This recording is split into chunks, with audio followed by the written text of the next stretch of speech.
And where you lived in the city made a big difference about whether the riots had an effect on your life. More importantly, whether or not you felt an urgent need to leave and never look back. If you travel anywhere in the country today and mention Detroit, people instantly think of a predominantly black urban city. Hard to believe in 1940, 90% of the city's population was white. Larry Pyler was born in Detroit in 1936. I don't ever remember black people in any of the neighborhoods I lived in. From the 1940s to the 1970s, black people were excluded from white areas by way of violence or economic discrimination called redlining. Those who lived through it say that treatment helped spark the 1967 riots and a mass white exodus from the city. When you think about Caucasian families leaving the city of Detroit, really in droves, what do you attribute that to? Some of it was to get away from the tension and get away from the racial conflict. Larry relocated his family to Shelby Township. We left in '72, and not because it wasn't safe. I left because I really didn't like the school system. Gail Rodwin and her husband did just the opposite. Oh, they moved from Royal Oak here to a grand home in the beautiful Sherwood Forest on the city's northwest side. Did people ever say to you, why in the world would you move to Detroit, especially now? People have been saying that to us for almost 50 years. Before the riots, this now 100-year-old immaculate neighborhood was nearly all white.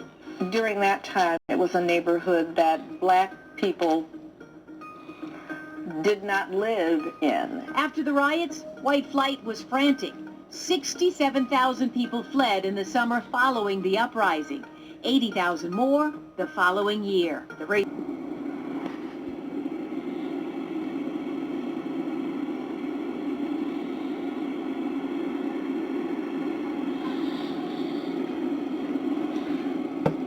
This is Black Light.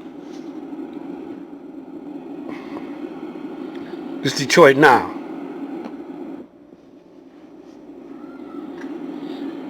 The riots didn't do that. The mortgage companies did it. The water company. Property taxes. 2008, 2007, 2006, housing crisis. But see, I moved over on the west side where I was born and raised in Detroit. Moved from the east side to the west side. My old man then was making nice money working in the Chrysler plants. My mother was working for the city. We moved in a predominantly white neighborhood. They didn't want us over there. I was 10 years old. We moved over there in 1956, on a street called Wildermere. Between the cross streets were Finkel, going north, Davison, going south, Dexter, going west, and Linwood going east. And they didn't want us over there. So gradually, blacks started moving over there on the west side on Finkel, on 12, 14, Claremont, all over there. We went to a school called, a grade school called Custer, called Thurgood Marshall now. Then we went to Post Junior High. That's no longer in operation. They tore it down. Or it could be standing. I haven't been over there in a minute. Then we went to Pope. And then we went to Mumford. When we got to Mumford, it was around about 63, 64. They had a white motorcycle gang blocking the entry. And that's what touched off us doing little skirmishes, little battles back and forth. back and forth. We would be fighting up at the state fair, the Michigan State Fair. They didn't want us up there, but we come up there anyway. Little riots up there. Little riots here and there. Riots at the school at Mumford. We had a big riot at Mumford. Another riot at Post because a black couple moved across the street from Post Junior High. And these white boys burnt a cross on their lawn, and I overheard them.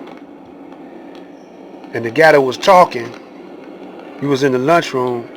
It was only me and the white guy that was doing the bragging was telling his boys that he did it.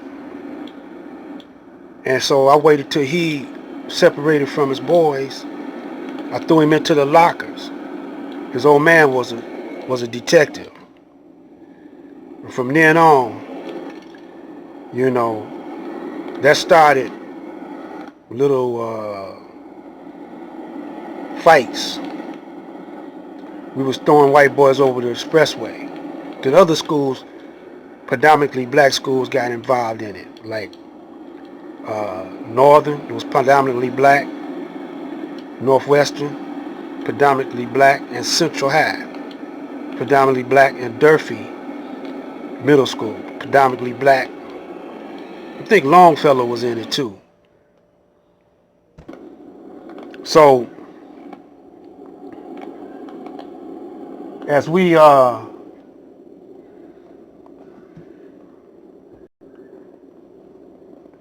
was working our way up to 1967, they put these special police unit in the hood called Stress. And these cats were from the Vietnam War, veterans from the Vietnam War. And so they're going to apply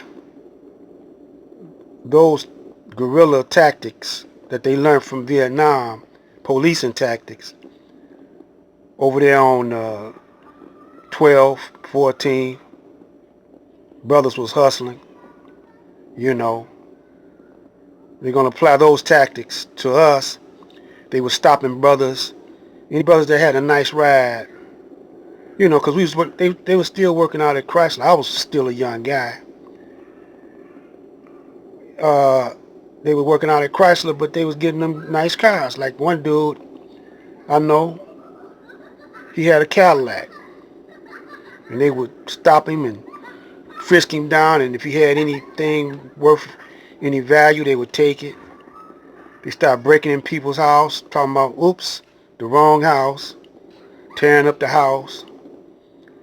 They had the detectives called Big Four. They had other cops. There was just one cop called Red, who was trying to shake down this dude's hoe. Her name, I forgot her name. Anyway, he was a pimp, but he had an after-hour joint, and they said he killed her. That was a rumor. I can't confirm it, but that's what set off the raids at the Blind Pig, because the white cop that killed the black prostitute had it in for the guy who owned the Blind Pig, or the after-hour joint over there on 12.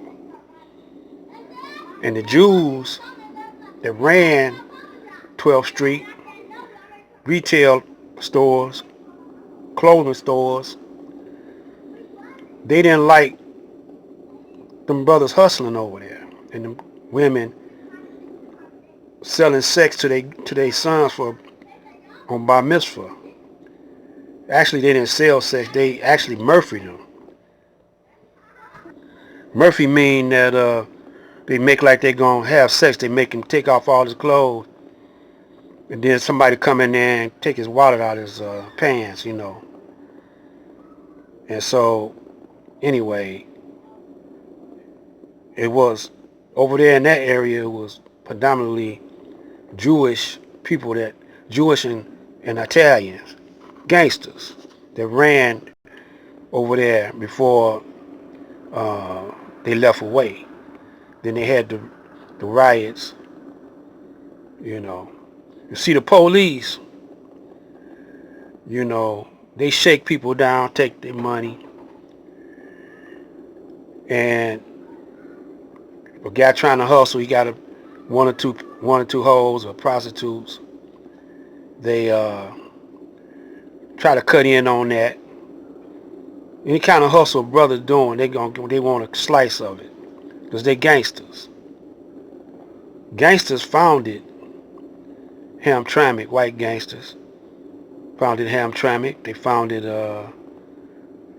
Grosse Pointe. A lot of gangsters over in Grosse Pointe. Mafia, you know. And so it ain't never went away. We had the riots and they never went away. So anytime you see police shooting black people, they trying to control.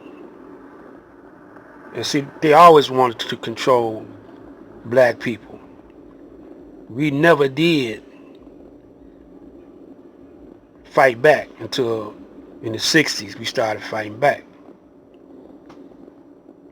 It's going to happen again, but it ain't going to be the same as the 60s. And they know it. So they sitting to loose this pandemic, you know, cutting this pandemic out there. It's a weapon of mass destruction. And ain't nothing you can say, because it seemed like, you know, it's nature's doing it. But nature ain't doing this. This is man-made. This is black light.